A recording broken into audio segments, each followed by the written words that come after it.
habría adjudicado la autoría. Un lobo solitario.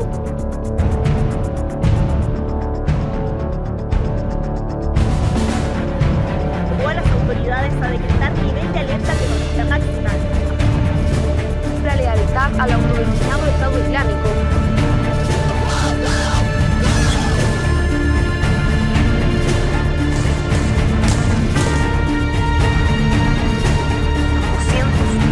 Muertos.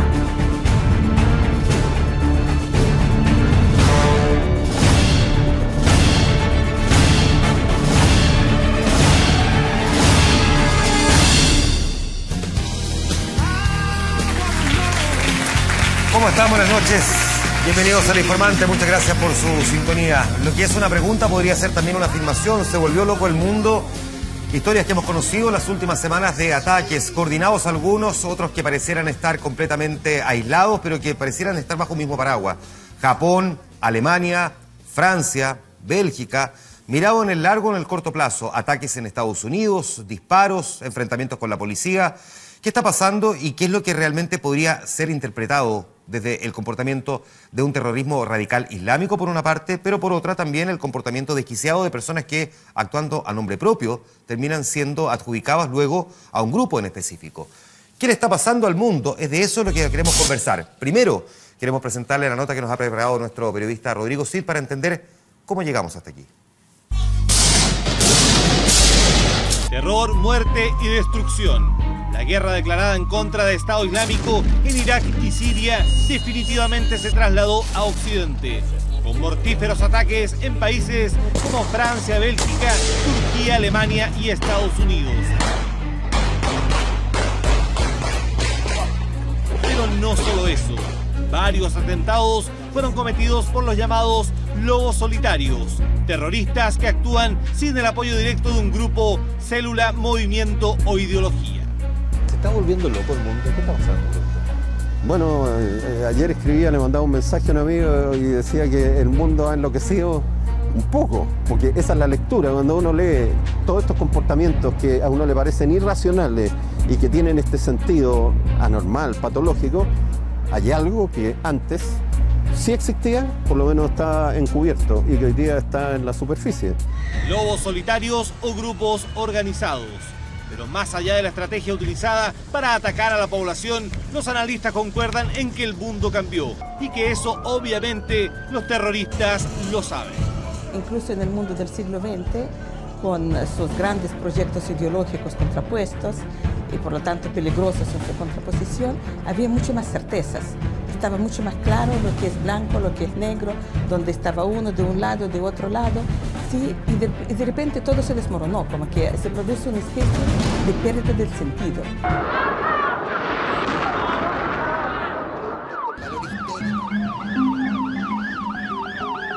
Eso se cambia y cambia desde el 11 de septiembre del 2001.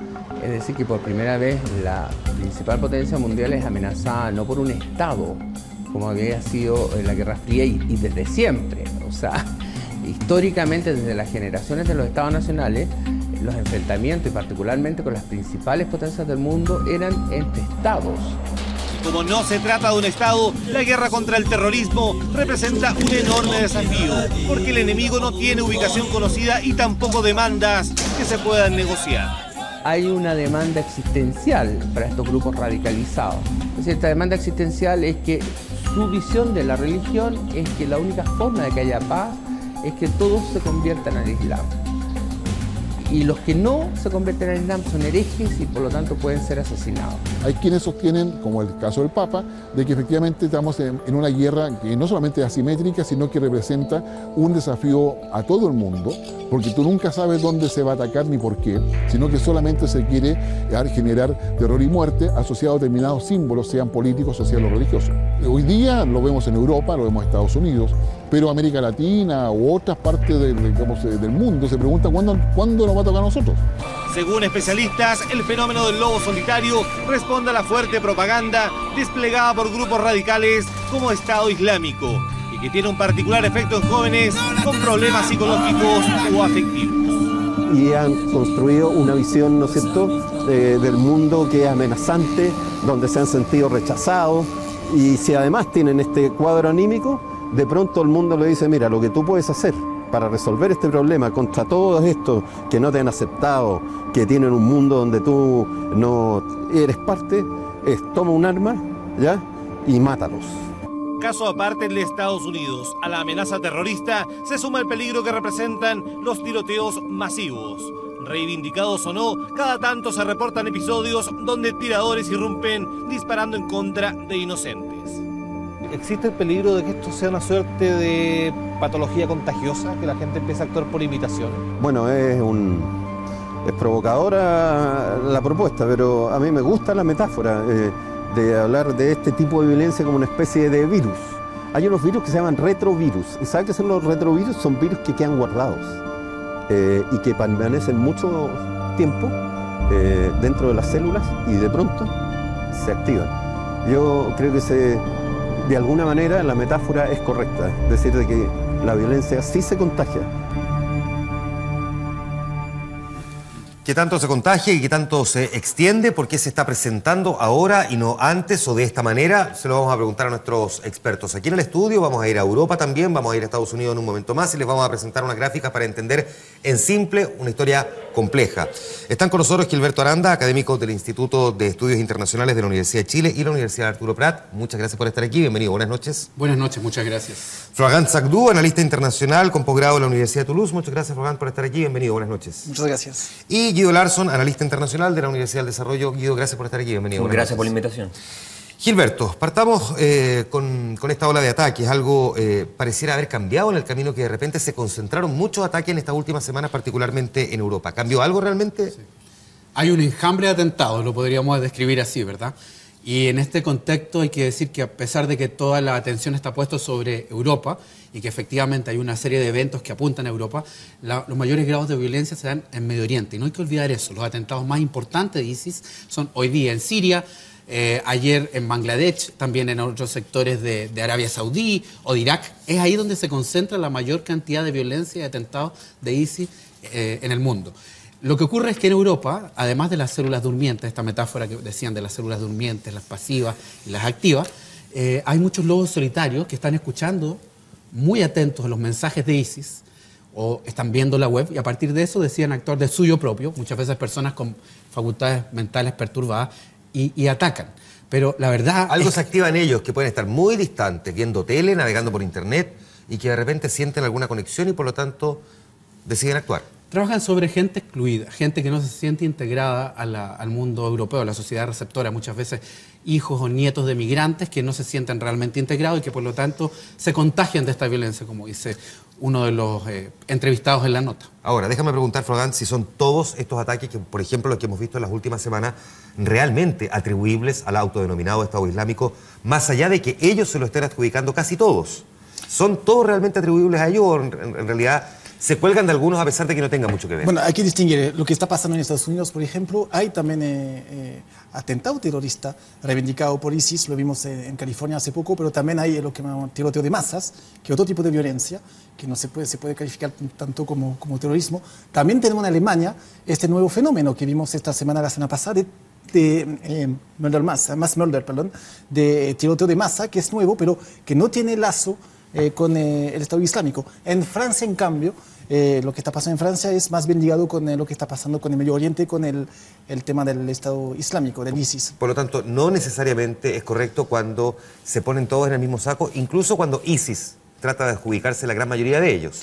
Es cierto, y finalmente el punto en común de todos estos actos, efectivamente, que tratamos de analizar hoy, porque esta ola de violencia, no solamente en Medio Oriente y en otros países del mundo, otra región del mundo que hace mucho tiempo que está ocurriendo estas violencias sin soluciones. Estamos viendo en Sudán del Sur, también en el Congo hay conflictos que duran hace años y no hay respuestas, sino que ahora están llegando, al parecer, en Occidente, en Estados Unidos y Europa. Y finalmente las preguntas que yo me hago es que finalmente es un choque entre, por una parte, la ira de los terroristas o de los atacantes, de los que practican tiroteo de masas, una ira contra una sociedad, y al mismo tiempo hay también otro movimiento de violencia que no se ve por ahora, pero que es más bien el miedo también de muchos europeos y norteamericanos, los que votan por Trump y todo eso, que finalmente ven el mundo acabarse Y a la otra parte, vuelvo a este tema, lo que tienen ira son la gente que, según yo,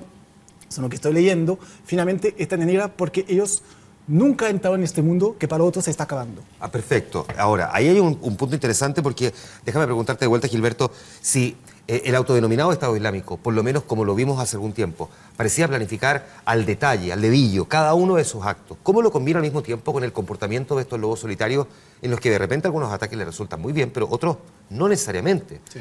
Es que ellos diseminan a través de los medios de comunicación y los canales de redes sociales una serie de mensajes, la da'wa, el mensaje, que de alguna manera están muy atentos a que esa semilla que lanzan puede ser escuchada por personas con las que no tienen vínculo y que ataquen, porque de alguna manera les sirve a sus propósitos propagandísticos. Sin embargo, hay que tener mucha claridad y en eso yo quiero distinguir lo que se dijo en la nota.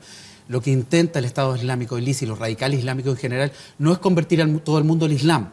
Lo que intentan es expulsar a los europeos, sacar a los occidentales de Medio Oriente. Gajardo, en estricto rigor, claro. Sacarlos de Medio Oriente, que salgan fuera de Medio Oriente, imponer la Sharia, el Estado Islámico, el califato, e inmediatamente las poblaciones que no son musulmanas que se sometan al Islam. Islam significa eso, sometimiento de Dios, pero no convertirlos a todos. Perfecto. Mira, de hecho, Guido, te voy a pedir que me acompañes a la pantalla para ver si podemos explicar en simple cómo surge el Estado Islámico o ISIS y, por lo tanto, qué representa en la práctica hoy día para el mundo. Vamos a ver aquí alguna gráfica. Primero, si es posible que nos expliques cómo surge el autodenominado Estado Islámico. Bueno, el Estado Islámico es el efecto que provoca, digamos, la invasión norteamericana, particularmente Afganistán, y la difuminación de toda una serie de células hacia Irak en particular. Una vez que llegan esas células a Irak, conforman una franquicia en particular, y esa franquicia entonces toma el nombre primero de Al-Qaeda en Irak, y luego hay toda una serie de cambios de nombre ligados básicamente a las transformaciones dentro de los liderazgos. ¿Qué es lo que estamos viendo aquí? ISIS, después ISIS, el 2013, hasta que termina llamándose ahora Estado Islámico. Nosotros le decimos el autodenominado Estado Islámico para que no se confunda de que se trata de un Estado con todas las de la ley, digamos, Estado-país. Exactamente. Perfecto. Ahora, ¿dónde está operando en estos momentos el autodenominado Estado Islámico? Bueno, hoy día opera en zonas un poco dispersas dentro de Irak, dentro de Siria. El marco de referencia en general son los ríos Tigris y Éufrates en dicha zona.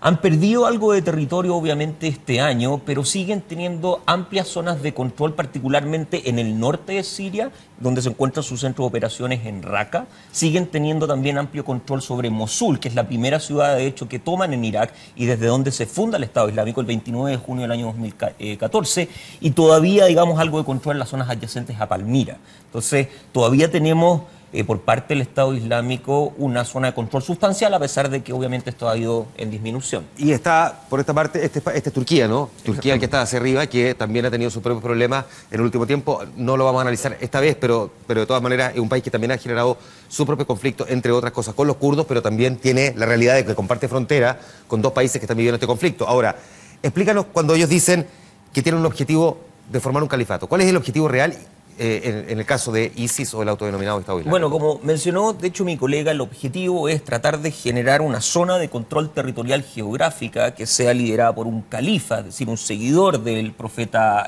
Mahoma, del cual, de hecho, el líder de ISIS, Abu Bakr al-Baghdadi, puede rastrear su genealogía hasta su propia tribu. Y ese marco geográfico someterlo a la Sharia, ¿no es cierto?, a la ley islámica tal cual como lo entiende el Estado Islámico. ¿Y ese marco geográfico no respeta necesariamente un país en particular? ¿Podría ser una región de este lado de Siria, más otra parte de Irak eventualmente? De hecho, el Estado Islámico piensa de que todas estas fronteras son artificiales, fueron generadas por parte del colonialismo europeo y los demás, y por lo tanto no respetan en realidad la misma idea del Estado-nación. Ellos son en realidad de una idea de formar una suerte de Estado transfronterizo y transregional. Ahora, para que se entienda bien entonces, un califato es un sistema, un tipo de gobierno muy distinto al que nosotros conocemos bajo su lógica, que es encabezado por un líder, varios, un presidente. ¿Cómo operaría ese califato? Bueno, el califato es liderado por lo que se llama un jalifa. El califa es un líder, digamos, una autoridad política religiosa dentro del Islam, que en realidad tiene un sentido más bien simbólico. Lo importante acá es la imposición de un tipo de formato de la ley de la Sharia, que es un formato más bien salafista, como suele ser denominado. Y déjame preguntarte por último, aquí en esta gráfica, para que lo entendamos bien, Cuando estamos hablando de hartos integrantes, ¿cuánto realmente puede tener un grupo como este? Bueno, esa pregunta es muy difícil porque obviamente los números van oscilando de un lado al otro. Se ha hablado entre 20.000 y 50.000 miembros totales dentro de lo que es el Estado Islámico y evidentemente con el tiempo eso puede aumentar o retroceder, pero en ese margen. Me mencionaste la palabra salafista, que probablemente no todo el mundo la tiene bien familiarizada. Expliquemos solamente ese concepto. Bueno, salaf significa antiguo o ancestral y es la idea de que la sociedad que pretenden levantar debe regirse por un tipo de sistema tal cual como existía cuando el profeta Mahoma estaba vivo, es decir, en el año 630, ¿no es cierto?, aproximadamente. Claro. Bueno, cuando se muere es cuando se empiezan a generar fuertes divisiones, entre ellas, por ejemplo, la que hemos visto entre los sunitas y los chiitas en Irak, que tienen opiniones completamente, diametralmente opuestas sobre quién debía sucederlo, ¿no? Exactamente. Volvamos a la mesa para seguir conversando con Gilberto y con Frogán también y ya luego poder incorporar a nuestros invitados que tenemos esperando ahí en Europa y en Estados Unidos. Frogán, digamos que cuando se trata de terrorismo no hay coincidencia o no hay casualidades. Es muy raro que eso suele pasar. ¿Se pueden coordinar tantos ataques al mismo tiempo como los estamos viendo? Sí, por supuesto, vía la red de Internet, vía seguramente esas cédulas dormientes que están, es posible que puedan activar, yo diría que así en cualquier momento, gente en Francia, por ejemplo, que conozco bastante bien, se estima que hay gente radicalizada, es decir, esta gente que tiene una ficha S, que están sospechosos de tener vínculos directos con el terrorismo, se dice que son alrededor de 1.400. ¿Cómo poder controlar 1.400 personas con Internet, con cédulas, con contactos sumamente bien organizados? Quiero solamente hacer una precisión sobre el tema de Siria e Irak. No es casual que sea en Siria y en Irak, porque hay que también precisar si puede ayudar. No sé si va a ayudar mucho, pero precisar que también el salafismo ahí es salafismo yihadista, hay una rama del salafismo que es supuestamente pacífica, pero también yo creo que es muy importante quizás para entender lo que está pasando, hay un funcionamiento de este tipo de gente como una secta con visión apocalíptica.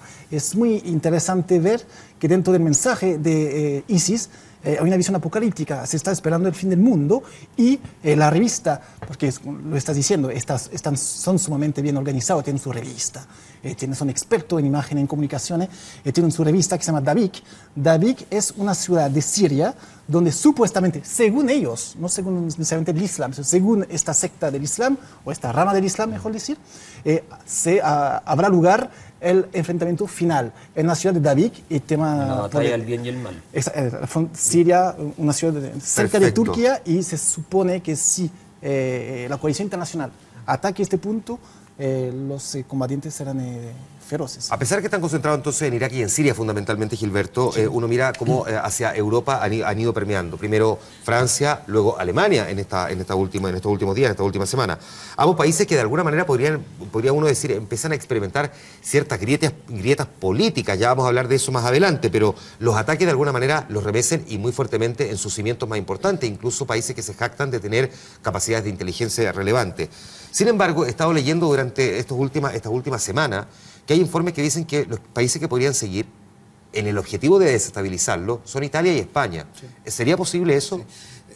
Recuerda que después de los atentados sobre París, hubo un comunicado oficial de ISIS que anunciaba más bien Washington, Nueva York, así es, Londres y Roma, por el valor simbólico que tienen estas capitales. España en este momento no está tan implicado como estuvo en el pasado, sí tiene un grado de compromiso con la OTAN, pero no está en la primera línea como estuvo en el año 2003, cuando entró a Irak con ingleses y norteamericanos. Y vivió el atentado de Atocha digamos, de comienzo de la década pasada. Es un potencial atentado, pero pienso que países como Alemania, países como Inglaterra, incluso como Estados Unidos y Roma, por el valor simbólico que tiene para el cristianismo, están mucho más expuestos en este sentido. Ahora, déjame incorporar a otro invitado que está en Europa, John Miller, que es periodista, exdirector adjunto del diario español El Mundo. Aprovecho de saludarte, John, y preguntarte primero, si bien hay ataques que han afectado a países como Alemania y, como decía yo, Bélgica, pareciera que esto se ha concentrado en Francia. ¿Por qué? ¿Cómo estás? Buenas noches.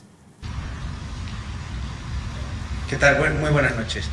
La violencia yihadista se ha concentrado en Francia, dado el papel tan relevante que este país ha tenido en relación con la guerra en Siria. En un principio Francia fue uno de los países más beligerantes contra Hafez Assad y que exigía su derrocamiento. Incluso llegó a apoyar a los movimientos de rebeldes de resistencia en Siria. Con el paso del tiempo y viendo que esto fortalecía al Estado Islámico, Francia ha retirado ese apoyo. Eso es lo que ha hecho, eso ha producido un cambio político y eso es lo que ha hecho que para el Estado Islámico Francia pasara a convertirse en un objetivo prioritario. Intentar torcer la voluntad de los franceses de intervenir en Siria y de seguir atacando los objetivos del Estado Islámico. Ahora, interesante eso, pero uno podría preguntarse entonces por qué ahora Alemania, por ejemplo. La violencia se ha concentrado contra Alemania en los últimos meses porque este país ha acogido en el último año más de 1 millón de refugiados sirios. Y esto ha ofrecido un flanco para los propagandistas de ISIS. Parte de la población alemana está dividida contra la llegada de estos refugiados y una de las campañas más duras que ha hecho la extrema derecha ha sido señalando que entre los refugiados podían venir algunos terroristas del Estado Islámico. El hecho de que el Estado Islámico presione y atente de que algunos de esos refugiados ya hayan detonado bombas y causado muertes en Alemania es un elemento que debilita y divide la sociedad alemana y debilita la voluntad de su gobierno de acoger a estos refugiados. Evidentemente, si nadie acoge a los refugiados sirios, esto se termina convirtiendo en un problema como el que ya vimos en agosto del año pasado en las costas griegas y turcas. Déjame preguntarte lo mismo que les preguntaba recién aquí a Gilberto, Guido y Flogán. ¿Se pueden poner bajo un mismo paraguas un atentado tan coordinado como los que se vivieron a mediados de noviembre en París, como el de un adolescente de 17 años, por ejemplo, en Alemania? Estamos hablando de, digamos, lógicas completamente distintas. ¿Lo puede uno poner bajo el mismo paraguas del terrorismo radical islámico?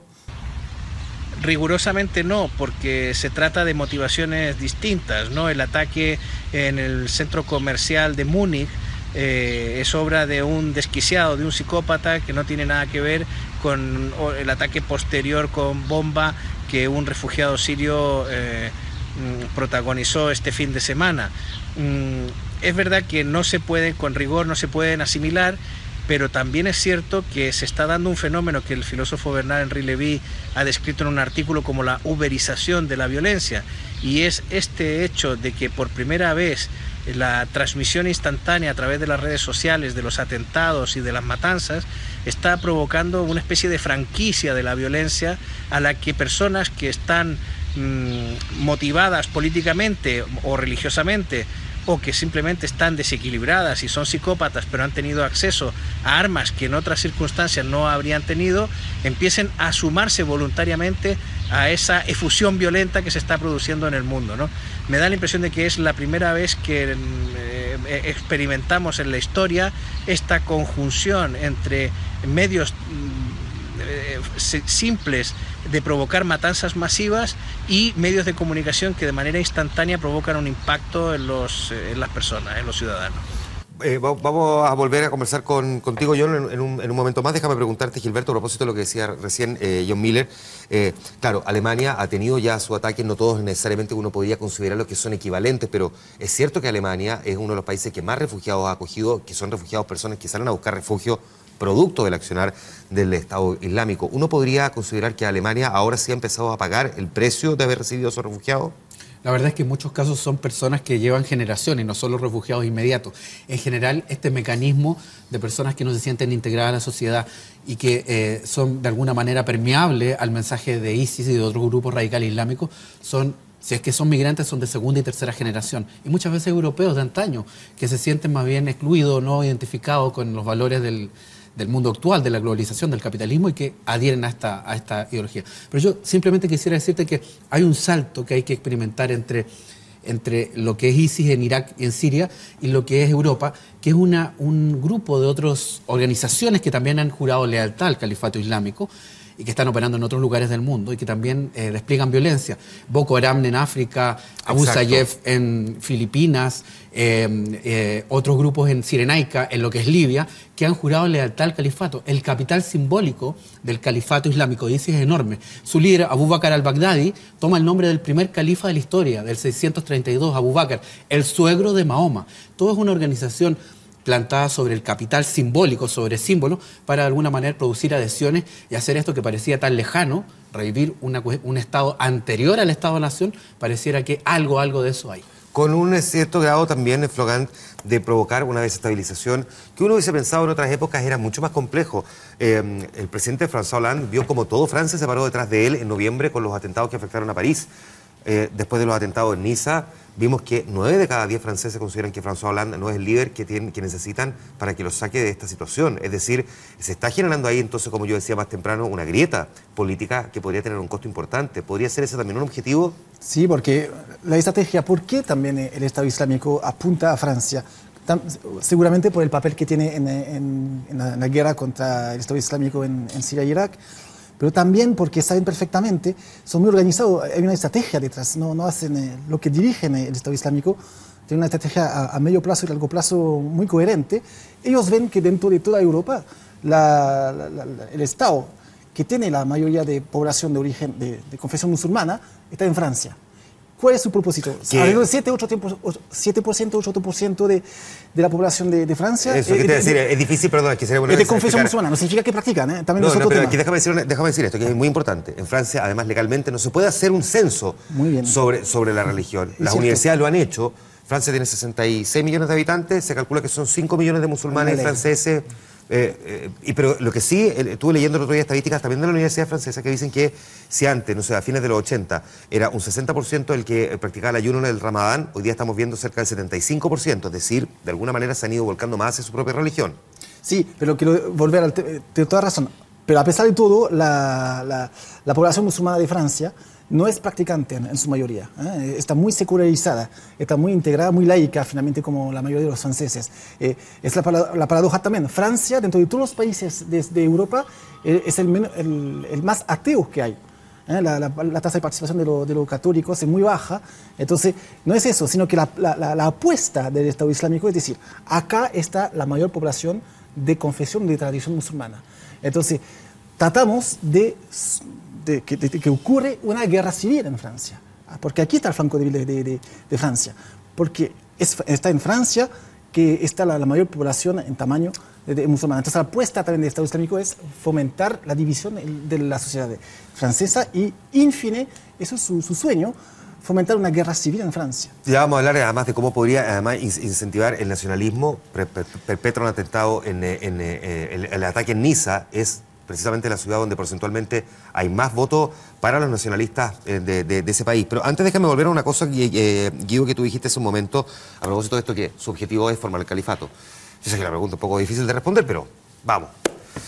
¿Tienen alguna posibilidad de conseguir ese objetivo, visto que Siria e Irak son naciones que tienen serios problemas de gobernabilidad interna? Mira, hay una cosa que es muy interesante y es algo que dijo en su momento el líder de Al-Qaeda para la península arábica, un individuo que se llamaba Anwar al-Awlaki. Y él decía, ustedes, refiriéndose a los occidentales, tienen los relojes, pero nosotros, refiriéndose a ellos mismos, tienen el tiempo. ¿Qué quiere decir eso? Quiere decir que desde su propio punto de vista da un poco lo mismo que la victoria llegue en 5, en 10, en 20, en 30, en 50, en 60 años. Porque la victoria está garantizada por Dios mismo. Por lo tanto, lo que tienen que hacer ellos ahora es sencillamente volcarse a formar parte de este plan divino, porque en último término la victoria es transhistórica. La victoria está más allá del tiempo. Y da lo mismo cuando se alcance. Se puede alcanzar en 200 años, pero el punto para ello es mantener la presión durante esos 200 años si es necesario. ¿Cómo se están financiando? Bueno, los financiamientos del grupo como el Estado Islámico forman básicamente, o se giran en torno a 5 categorías. 1, control de recursos naturales. Muy importante porque han controlado yacimientos de hecho petrolíferos, ¿no? El petróleo, claro. También, ahora, perdona, uno dice, si ellos controlan el petróleo, ¿por qué le compran el petróleo al Estado Islámico? Hay muchos incentivos dentro de eso. De hecho, Turquía, por ejemplo, está más o menos comprobado de que dentro de la frontera de Turquía hay cierto grado, digamos, de aceptación tácita en torno a ese tipo de, digamos, mercado más o menos negro, ¿no? Pero están los recursos naturales, está el fraude bancario, está también los aportes anónimos, que son muy importantes, porque también se opera en una zona donde uno hace un clic y puede realizar un aporte de 10, 50 o 100 dólares, ¿no? Y es imposible de rastrear porque el mismo ISI entrega toda una serie de software a partir del cual yo puedo generar mensajes encriptados y aportes encriptados. Los bitcoins. Efectivamente. Entonces tenemos recursos naturales, fraude bancario, tenemos aportes, tenemos también incluso control o tráfico de drogas, cosa que es muy curiosa porque los mismos musulmanes dicen, bueno, la droga no podemos tener mucha relación con ella, no podemos... de hecho, la rechazan completamente. Pero acá viene un tema, quizás Gilberto puede decir más sobre esto, pero que ellos tienen un concepto que es el concepto de taquilla, y que significa disimulo. Vale decir, yo puedo en alguna manera aparentar cierto grado de comportamiento ligado más bien a Occidente o a parámetros que no aparecen como musulmanes en la medida en que avanzo el plan del Islam. Y eso justifica entonces que se realizar comporten, cosas como el tráfico de drogas. O tráfico de drogas o, digamos, participar de actividades que ellos consideran completamente, digamos, no solamente mundanas, sino que las rechazan. Fútbol, el consumo de alcohol. Un breve complemento. Es decir, que de alguna manera el control de las lealtades, no solamente de los territorios, ha sido muy importante. Y acá tenemos poblaciones que han tenido reparos con lo que ha hecho ISIS en los territorios donde sienta la Sharia, pero que finalmente con los bombardeos occidentales lo que hace es crear nuevos combatientes. Probablemente ese ejército de 20.000 o 30.000 se duplicó cuando las bombas de algunos países occidentales caen, claro, y crean nuevos combatientes, personas dispuestas a inmolarse con un cinturón, porque finalmente hay malheridos y muertos dentro de su familia. Y además no hay que olvidar que ISIS, que uno ve, podrá o no podrá hacerlo, la verdad es que ha restablecido servicios básicos, servicios de salud, de beneficencia, en su zona de control territorial. Porque entre otras cosas, como sabes, cuando entra Estados Unidos a Irak, destruye el ejército y destruye también la administración a partir del partido de Saddam Hussein. Y todo este aprendizaje de administración y de generales, al final va a decantar ¿a dónde? A ISIS, que es el que hoy día lo está utilizando. ISIS inmediatamente que logra controlar un territorio, lo que organiza es la administración. Y en eso ha sido bastante importante, fuera también de todo el miedo y de la imposición de la Sharia y la sangre que vierte, el miedo que puede generar, genera también alguna lealtad. Ahora, un mundo que tiene, por otra parte, comportamientos como los que estamos viendo en Estados Unidos. Ya tuvimos un informante anterior que hicimos desde Orlando con ciertos nacionalismos que empiezan a surgir, con liderazgos cuestionados y la aparición de otros tan atípicos como el de Donald Trump. Son historias que queremos revisar también en la siguiente parte de la conversación. Vamos a ir a Estados Unidos también, vamos a seguir en Europa y vamos a seguir con nuestros analistas aquí en este informante. Vamos a la pausa comercial, volvemos de inmediato.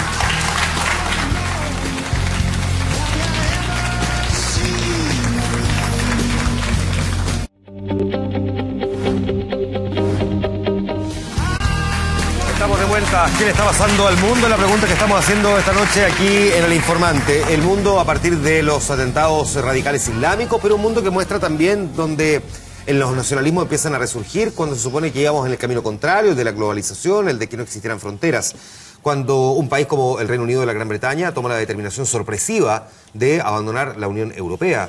Cuando en uno de los países con la mayor tradición política es capaz de aparecer una figura como Donald Trump y convertirse en un candidato presidencial con posibilidades ciertas de obtener el triunfo. Y mientras tanto en otras naciones la incapacidad de formar gobierno, como en España. ¿Qué le está pasando al mundo desde esta lógica? Franco Ferreira y su nota. Donald Trump encarnando un populismo republicano. Boris Johnson con la bandera del nacionalismo tras el exitoso Brexit que sacará al Reino Unido de la Unión Europea. ¿Se parecen, ah? Cierta edad, pelo amarillento, podría uno decir que son identificables, cual personaje de Marvel o DC Comics. Ahí va un populista, allí va un nacionalista. Pero no son personajes de cómic, y el mundo, aunque a veces lo parezca, no es una caricatura. Populismo nace de cuando la gente no está contenta con los políticos. Y en ese sentido, obviamente que el nacionalismo se mezcla a veces con lo de los populismos.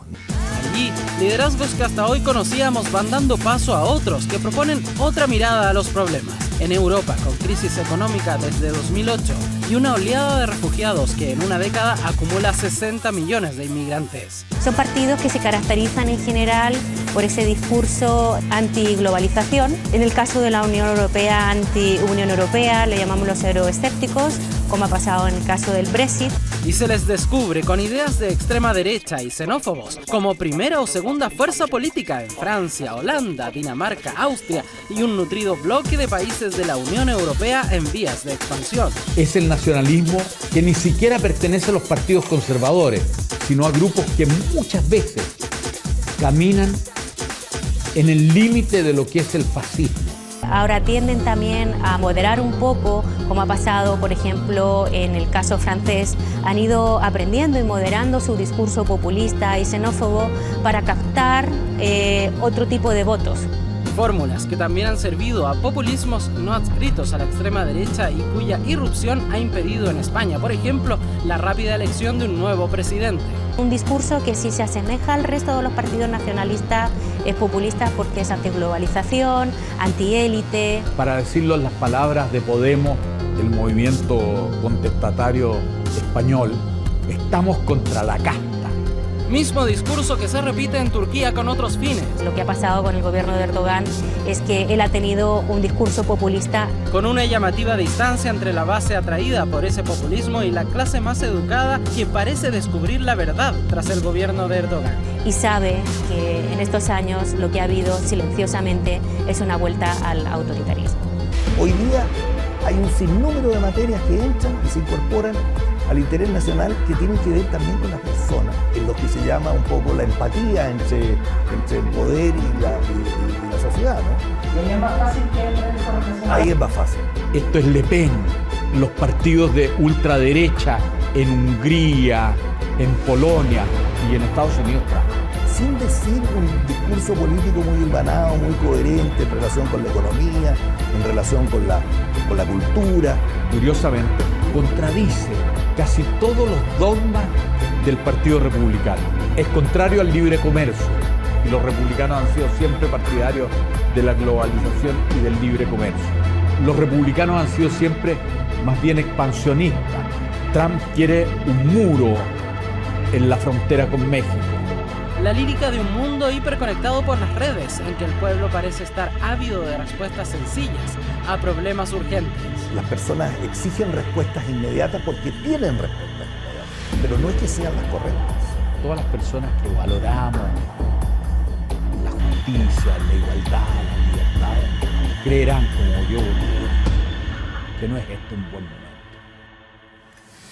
Ya vamos a hablar de Estados Unidos en un momento más, pero primero, para completar lo que estábamos conversando antes de la pausa, Gilberto, y visto lo que nos presentaba Franco Ferreira con las opiniones de los distintos expertos, ¿cuánto de este nuevo escenario, refugiados incluidos, está incentivando un cierto tipo de nacionalismo en Europa? Sí, eso sí tiene una relación bastante cercana. Hay que recordar que la crisis europea tiene elementos económicos de 2008, a los que se agregan el tema de los migrantes que provienen desde Medio Oriente y también desde África, que han entrado en cantidades muy, muy importantes. Eso ha hecho que los servicios de recepción de Europa tambaleen.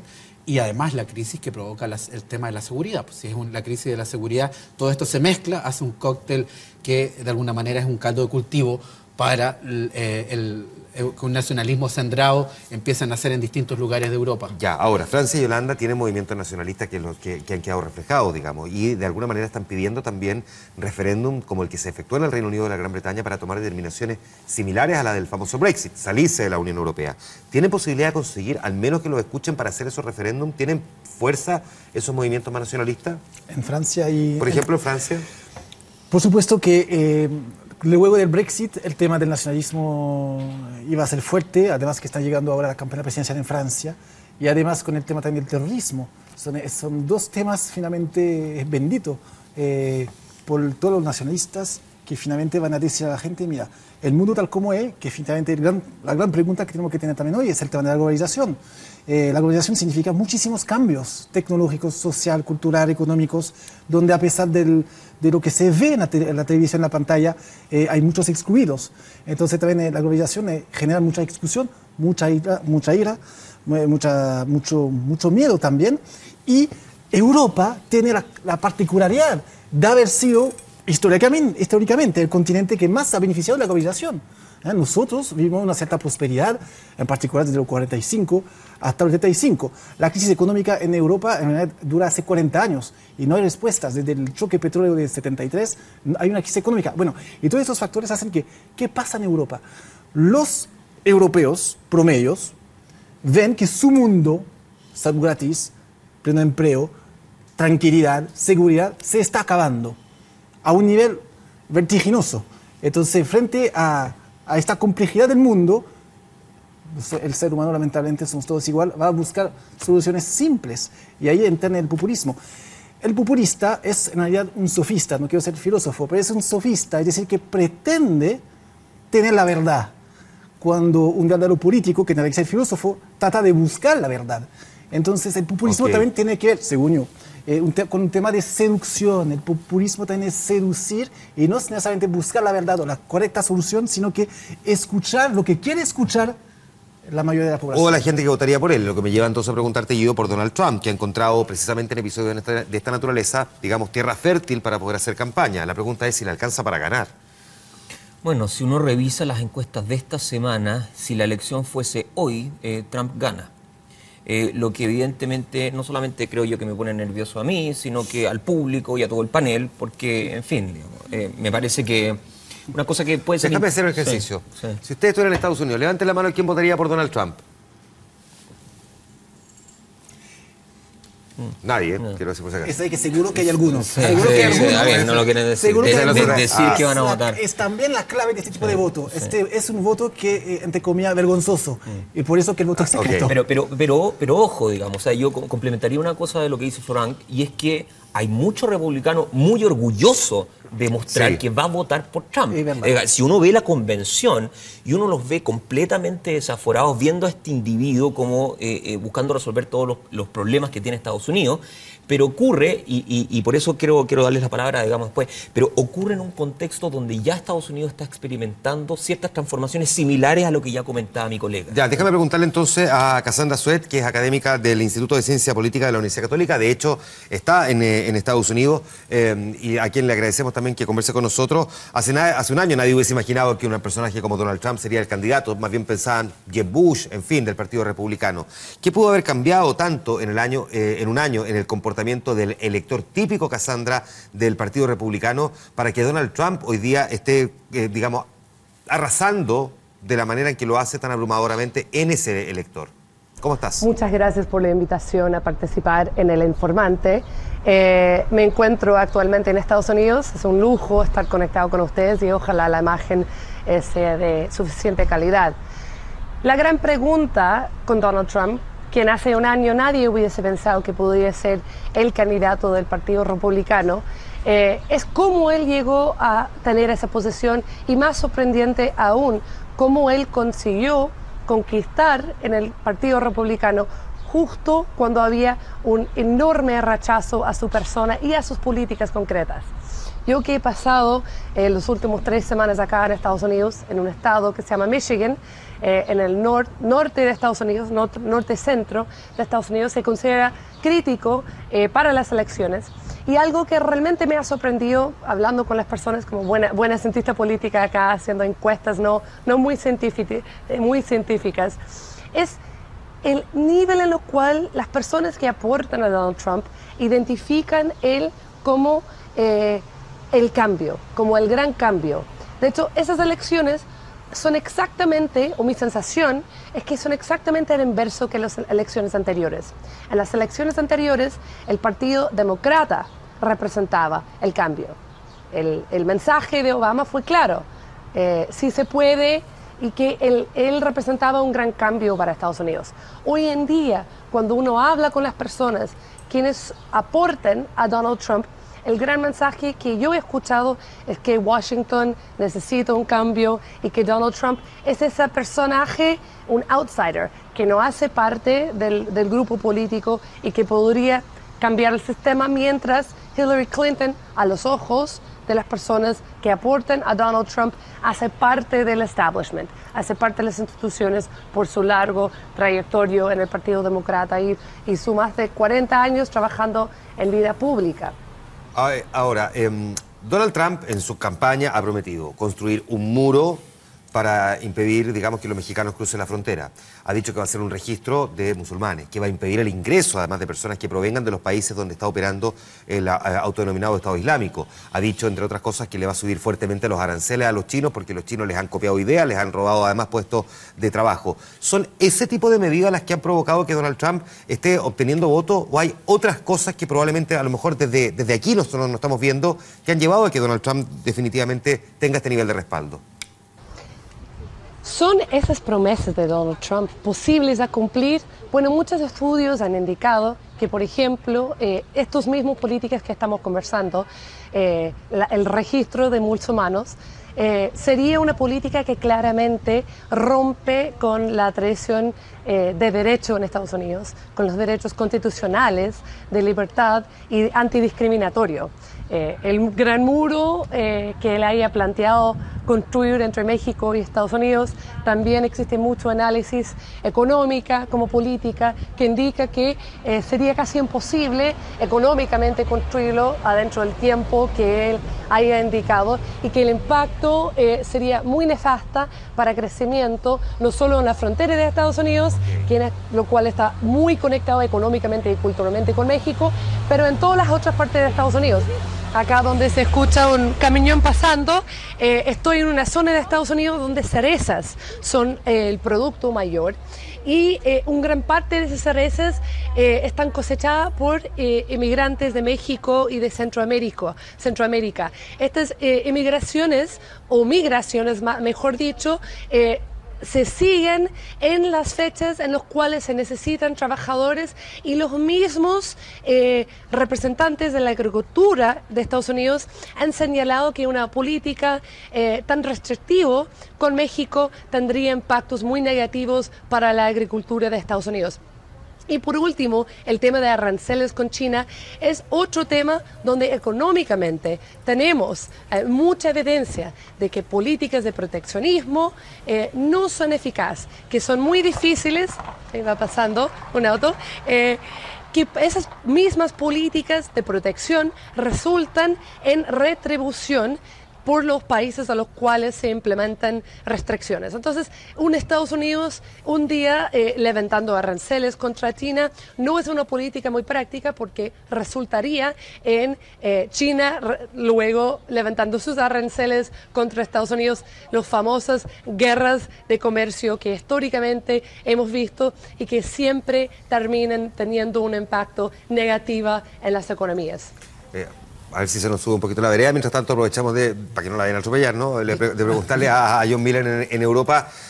John, decíamos recién aquí que pareciera que, por lo menos en algunos países europeos, se están mostrando ciertos signos de fatiga respecto de la institucionalidad típica de la política o incapacidad de ponerse de acuerdo, lo que de alguna manera contribuye a todo este caldo de cultivo de lo que hemos estado conversando. Por ejemplo, sin ir más lejos, los propios partidos políticos tradicionales españoles han sido incapaces de coordinarse y ponerse de acuerdo para formar gobierno. Es verdad que desde hace ya unos cuantos años la Unión Europea viene dando muestras de fatiga institucional. De hecho, hay un muy mal diseño institucional, un déficit democrático permanente en la construcción europea. En el caso español me parece que las razones son distintas. Me da la impresión de que España olvidó la voluntad negociadora que llegó a tener en los primeros compases de la transición y que le llevaron a acuerdos importantes que le permitieron democratizar el país y sobre todo desarrollarlo económicamente y además insertarlo en las instituciones europeas. Mi impresión es que después de casi 20 años de gobiernos con mayorías más o menos importantes, mayorías absolutas, el país olvidó que esto no era un juego de turnismo en el poder, en el que el Partido Popular y los socialistas se intercambiaban el poder de manera regular, más que porque uno ganara las elecciones porque los otros las perdían. Y ahora hemos llegado a una situación de mayor fragmentación parlamentaria que obligaría a una mayor habilidad política. Desgraciadamente ni la opinión pública está preparada para ello, ni los políticos. La clave son los políticos. Si estos tuvieran intención de pactar, la opinión pública probablemente con el paso del tiempo se vería convencida y se sumaría. Te voy a devolver a un tema que estábamos conversando recién aquí con Gilberto, Guido y Flogán. ¿Tú crees que hay posibilidad de que empiecen a aflorar con mayor fuerza nacionalismo en algunos países europeos después de lo que se está viviendo? Sí, el asunto de los refugiados efectivamente va a ser fundamental en las próximas elecciones que se celebren en Europa. Tiene elecciones Francia y tiene elecciones Alemania. Precisamente dos de los objetivos que están siendo blanco de los terroristas yihadistas en los últimos tiempos y que están viviendo en carne propia la polémica de si algunos refugiados son terroristas que han llegado a las últimas oleadas que han admitido estos países. Sin duda el tema de los refugiados, como lo fue en Gran Bretaña, va a ser, y el tema del control de la frontera va a ser clave. Otros partidos que se van a beneficiar de esto, sin duda. Alternativa por Alemania, por ejemplo, en Alemania, y el movimiento del Frente Nacional francés de Marine Le Pen van a obtener réditos de esta situación. Así como Donald Trump aparece como este líder con, digamos, inesperado apoyo, ¿se observan liderazgos similares, equivalentes a Donald Trump en Europa en estos momentos? Liderazgos tan atípicos como el de Donald Trump. Yo creo que ya los teníamos. De alguna manera Marine Le Pen lo es, de alguna manera Alternativa por Alemania lo es. Nigel Farage, el líder del Brexit británico, lo era. Políticos populistas con ideas fuertes, sencillas y fuertes y estridentes, ¿no? Sin embargo, no creo que ocurra como en Estados Unidos, en que aparezca un liderazgo que se consolide tan rápidamente como ha sido el de Trump. Yo creo que Trump tenía un trabajo previo que había hecho la sociedad norteamericana. Él era un hombre tremendamente conocido por el ciudadano medio norteamericano, había sido protagonista de un programa de televisión de máxima difusión, es un personaje que lleva en los medios desde los años 80, desde que inauguró su famosa torre en Nueva York, con lo cual Donald Trump no es un liderazgo tan atípico y tan frágil o tan efímero como quiere señalarse. En realidad es un hombre que lleva desde los años 80 en las portadas de los periódicos, y lo que ha ocurrido es que ha dado el salto a la política con ideas que sin duda son atípicas para lo que era la sabiduría convencional de los norteamericanos. Precisamente eso, que él desafía a lo que se llama lo políticamente correcto, es uno de los atributos de su candidatura que le ha hecho tan popular y obtener el favor de amplias capas de norteamericanos. Perfecto. John Miller, el exdirector del diario, adjunto del diario español El Mundo, conversando con nosotros desde Europa. Muchas gracias. Vuelvo con Cassandra para hacerle la última pregunta, si efectivamente tiene posibilidades Donald Trump de obtener el triunfo. Cassandra. Han sido bastante variables las encuestas durante las últimas semanas sobre las posibilidades de ganar. Yo creo que lo más importante para entender cómo vayan las elecciones en Estados Unidos, en estas elecciones presidenciales, es que esto no es una votación popular. Es muy posible que veamos, o es posible que veamos, un resultado como en años anteriores, donde las votaciones populares no reflejen las votaciones de este sistema que nosotros llamamos Electoral College o colegio electoral. Es un sistema donde los estados tienen un cierto número de representantes y los candidatos tienen que ganar los representantes de estos estados que no son necesariamente perfectamente proporcional a la población. Cassandra Bassuet, muchas gracias por conversar con nosotros desde Estados Unidos. Déjame preguntar aquí en el panel también a propósito de lo mismo, porque no te pregunté a ti, Florent. ¿Crees tú que Donald Trump podría convertirse en presidente de Estados Unidos? Nunca, siempre no piden apuestas. No sé, yo me quedo calladito y digo, no sé, vamos a ver. Lo que sí, recién, en 2004, en esta misma época, John Kerry era favorito frente a George Bush. Y George Bush ganó. Entonces, nunca hay que ver. Además, que lo que está pasando, lo que estamos hablando hoy, lo que está pasando en el mundo sobre esta ola de violencia, de alguna manera fortalece el discurso de Trump. Entonces, podríamos quizás ver lo que todavía puede ser una sorpresa. Guido, ¿es Hillary la líder, digamos, más tradicional desde el punto de vista de la política estadounidense, más capacitada para hacerle frente entonces a un personaje como Donald Trump? ¿O se pudo haber equivocado el Partido Demócrata en elegirla a ella? Bueno, Hillary, claro, la narrativa tradicional dice es parte del establishment, pero a mí me llamó mucho la atención algo que dijo Julian Assange hoy día, el fundador de Wikileaks. Assange dijo, la elección norteamericana es una decisión entre el cólera y la gonorrea. Ahora, yo no iría tan lejos como Assange, ¿no? Tal vez una decisión entre el cólera y un resfriado, ¿no? Pero es importante decir de que Hillary Clinton tiene problemas, y tiene problemas serios. Tiene problemas de credibilidad, tiene problemas de honestidad, tiene problemas porque durante su estadía en la Secretaría de Estado cometió una negligencia muy grave y por lo tanto no es esta figura un tanto idealista que ha representado o que le ha tratado de representar la Convención Demócrata, porque uno ve los discursos que dio Michelle Obama o que dio Bill Clinton y que eventualmente va a refrendar el propio Obama. hablando de Hillary Clinton como si fuese una santa paloma. La verdad es que eso no es tan así, y la virulencia con la cual los republicanos han atacado a Hillary han tratado de marcar parte de la campaña, ¿no? Eso le podría costar a ella. Tanto como le podría costar a Angela Merkel o François Hollande también lo que están viviendo ahora. Tienen Alemania y Francia elecciones el próximo año. Sí. ¿Podría este escenario alterar eventualmente los liderazgos de estos personajes? Definitivamente van a pesar estos escenarios. Creo que en el caso de Angela Merkel hay mayores posibilidades de una reelección. Había cuenta que a pesar de todos los problemas que tiene Europa, el corazón y el motor de la economía europea y de alguna manera el elemento que está haciendo de báscula es Alemania. Y Alemania está de alguna manera intentando dar señales de garantía a todos los países, incluso países del sur de Europa, que son los más afectados. En el caso de Francia me parece que es mucho más difícil. Hollande de alguna manera representa para muchos una vieja forma de hacer política frente a la nueva de los neonacionalismos, y además que frente a estas crisis ha actuado de una manera errática en algunos casos, o a través del expediente securitario militar, enviando bombas.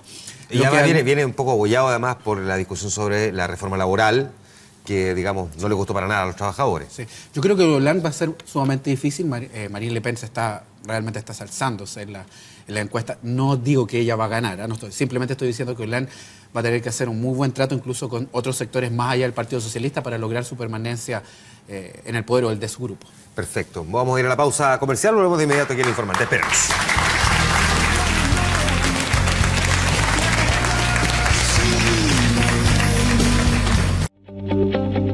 Estamos de vuelta en El Informante, ya se nos fue el tiempo, no nos dimos ni cuenta en la conversación, además los contactos con Europa y Estados Unidos. Les quiero agradecer a los tres. Gilberto, muchísimas gracias por haber estado aquí. Muchas gracias, buenas noches. Muchas gracias, Guido, nuevamente por habernos acompañado en El Informante. Muchas gracias, Fogan, por habernos acompañado también aquí en El Informante. Al público también un aplauso por ustedes mismos por haber estado aquí. Muchas gracias.